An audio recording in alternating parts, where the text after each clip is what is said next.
Olá, meus amigos, pois muito bem, hoje na Neoquímica Arena, às 21 horas, Corinthians e Grêmio fará o jogo de ida do Campeonato Brasileiro, o jogo do primeiro turno, que foi adiado porque o Corinthians estava em disputa da Sul-Americana. O jogo foi adiado e hoje será realizado na Neoquímica Corinthians e Grêmio. Mas hoje, segunda-feira, não se fala em outra coisa a não ser no jogo de ontem entre Flamengo e São Paulo, 1-0 para o São Paulo, jogo de ida da final da Copa do Brasil lá no Maracanã. Bom, eu quero falar um pouquinho sobre esse jogo do Flamengo e São Paulo e principalmente do jogo do Corinthians, que é o que mais importa para mim, né? Mas falando um pouco do jogo de ontem, hoje está todo mundo, a mídia esportiva, os canais esportivos estão todos falando sobre o jogo de ontem, sobre a vitória do São Paulo, sobre a derrota do Flamengo, Sampaoli, cai, não cai, enfim. Bom, eu só tiro, assim, uma conclusão desse jogo de ontem. Primeiro, que o Flamengo não merecia ganhar uma Copa do Brasil, não merecia. Não é só pelo futebol horrível que o Flamengo tem jogado ultimamente, não. Não merece ser campeão pela soberba que o Flamengo tem, pelos seus torcedores soberbos que os torcedores do Flamengo são, pela diretoria do Flamengo que só pensa em dinheiro. Não merece ser campeão pelo técnico que tem. E o São Paulo, ao contrário, com toda a humildade, né, foi lá no Maracanã e fez o resultado. Ganhou de 1-0 e poderia ter sido no mínimo 2 gols de diferença. 2 gols. Seria o mais justo o placar de ontem para o São Paulo. Pois muito bem. Próximo jogo, semana que vem, definirá o campeão da Copa do Brasil de 2023. Quero só lembrar que no ano de 2022, o Corinthians foi assaltado por esse mesmo Flamengo aqui na nossa casa. Aqui em São Paulo, na Neoquímica Arena. Com um pênalti escandaloso para o Corinthians, que o juiz não deu, e o Flamengo acabou ganhando nos pênaltis lá no Maracanã. Por uma infantilidade do Matheus Vital, né? E do Fagner, que erraram pênaltis escandalosos na disputa de pênaltis lá no Maracanã. Por que nós fomos assaltados aqui em 2022? Porque nós temos uma diretoria fraca, uma diretoria omissa, uma diretoria de peixe morto, que não tem voz diante da CBF. E o Flamengo, com toda a estrutura da rede esgoto de televisão, com todo o apoio que tem da CBF, ganhou o jogo no grito do Corinthians o ano passado. E esse ano o São Paulo mostrou dentro de campo que o Flamengo não tem a mínima condições de ganhar um título, a não ser roubando, né?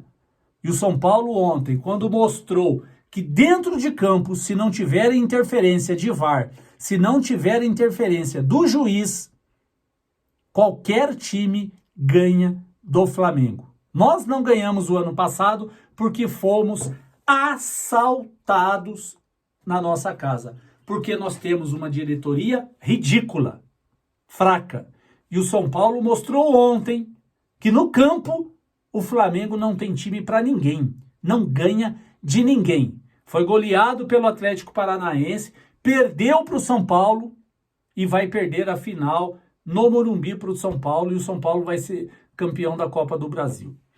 Num dos vídeos meus atrás aqui, na véspera do confronto entre Corinthians e São Paulo pelas semifinais da Copa do Brasil, eu deixei bem claro aqui no meu canal que aquele time que passasse para a final entre Corinthians e São Paulo seria o campeão da Copa do Brasil.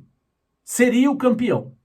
Da mesma forma que hoje o São Paulo está a um passo de ser campeão da Copa do Brasil, o Corinthians, se não tivesse sido covarde nos jogos da semifinal lá no Morumbi contra o São Paulo, poderia também estar hoje a um passo de ser campeão da Copa do Brasil. Mas como o Si não entra em campo, o São Paulo foi melhor que o Corinthians, ganhou do Corinthians com todos os méritos e foi para a final. E com todos os méritos venceu ontem o Flamengo por 1-0 no Maracanã. Poderia, repito, ter sido mais. Tamanha foi a superioridade do São Paulo em cima do Flamengo lá no Maracanã, com 60 mil torcedores apoiando o Flamengo. O São Paulo mostrou-se superior e venceu o jogo, né? É isso que eu queria falar. Mereceu. É só isso que eu queria falar do jogo de ontem. O que importa para mim é o jogo de hoje, entre Corinthians e Grêmio. Como eu disse no início desse vídeo, o jogo que foi adiado porque o Corinthians estava disputando a Sul-Americana, não tinha data para poder fazer o jogo contra o Grêmio, o jogo foi adiado e o jogo será hoje à noite, às 21 horas, na Neoquímica Arena. Alguns fatos me chamam a atenção desse jogo de hoje. Primeiro, o Corinthians vencendo o Grêmio hoje, dá um salto gigantesco para fugir daquela zona desgraçada que é a zona da degola, a zona da confusão que leva os times para a Série B. Não que o Corinthians corra algum tipo de risco. Não corre risco de cair para a segunda divisão, jamais. Mas, só para sair daquela zona desgraçada de ruim, vencendo o jogo hoje, vai a 29 pontos, abre 8 do Santos, que está lá. Infelizmente o Santos vai cair esse ano, infelizmente. Então, assim, primeiro ponto é vencer para fugir de vez daquela zona ali. E o segundo ponto importante que eu gostaria de frisar para vocês é o confronto tão esperado entre Corinthians e Luan na Neoquímica Arena. Isso se o Luan jogar. Porque o Luan hoje é banco do Grêmio. Mas eu gostaria muito, mas muito mesmo, que o Luan entrasse em campo como adversário do Corinthians hoje. Mesmo o Corinthians passando por todas as dificuldades que tem passado ultimamente, o Corinthians vai atropelar, vai amassar. Não o Grêmio. O Luan. O Grêmio vai levar porque contratou o Luan. Vai pagar pelo contrato do Luan. Graças ao bom Deus, apareceu um time idiota que levou o Luan para lá, que é o Grêmio. E vai pagar o preço hoje, porque nós vamos jogar com o Grêmio, nós vamos ganhar do Grêmio, não pelo Grêmio em si, a instituição Grêmio, que é riquíssima, mas porque contratou um jogador imbecil, um jogador mercenário chamado Luan. E o Grêmio vai pagar o preço hoje. Quando eu falo idiota, que é o Grêmio, é pelo contrato que ele fez com o Luan. O Grêmio foi burro. O Grêmio foi idiota de ter contratado o Luan. E agora vai pagar o preço hoje. Isso se ele entrar em campo. O que eu acredito que não deva acontecer. Mas tomara que ele entre em campo para que o Corinthians possa amassar o Luan e a torcida corintiana possa vingar hoje contra o Luan na Neoquímica Arena. Esse é um jogo muito esperado. Eu quero assistir o jogo os 90 minutos certinho e secar o Grêmio através do Luan. Nada contra o Grêmio, respeito o Grêmio, é um time gigante, campeão do mundo, mas vai pagar o preço hoje por ter contratado o Luan. É isso que eu queria deixar bem claro para vocês. E hoje, o Corinthians pode ter a volta de vários titulares que não jogou contra o Fortaleza. Tem muita gente aqui que veio no meu canal tirando sarro, dizendo que o Fortaleza já está na final da Sul-Americana. Calma, menos, tá? Menos. O Corinthians jogou sem 6 titulares lá no Ceará. E era para ter vencido o jogo contra o Ceará, o Fortaleza, ok? Que fique bem claro. Hoje o Corinthians joga com a volta do Fagner, do Renato Augusto. O Corinthians joga com a volta do Michael, né? O Corinthians hoje joga com a volta de o Fábio Santos, né? O Gil, que está suspenso, mas deve jogar o Caetano. Gil e Caetano, Caetano e Gil, né?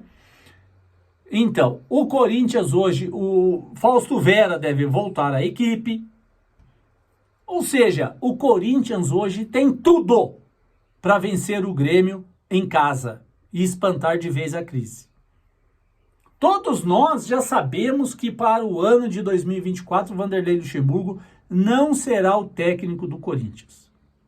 Mas eu torço para o Vanderlei Luxemburgo fazer um excelente trabalho de hoje até o final do ano, para ele entupir a boca de todos os críticos, de todos aqueles que detonam o trabalho do Vanderlei Luxemburgo. O técnico de futebol é igual uma pessoa que aprendeu a andar de bicicleta. Uma vez que você aprende a andar de bicicleta, você nunca mais esquece.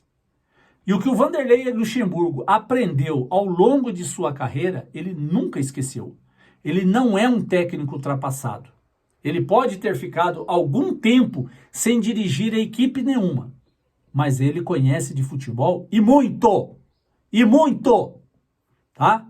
Agora, como que ele vai montar um time agressivo, um time que jogue sob pressão lá no ataque, com esse elenco do Corinthians? Me fala você que está me assistindo.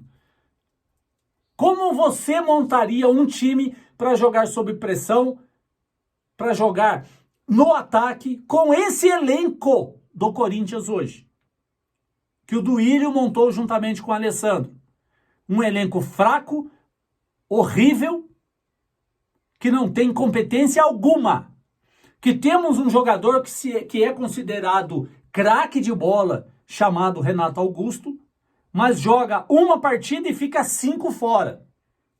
Depois ele joga mais uma e fica mais 5 fora. E aí?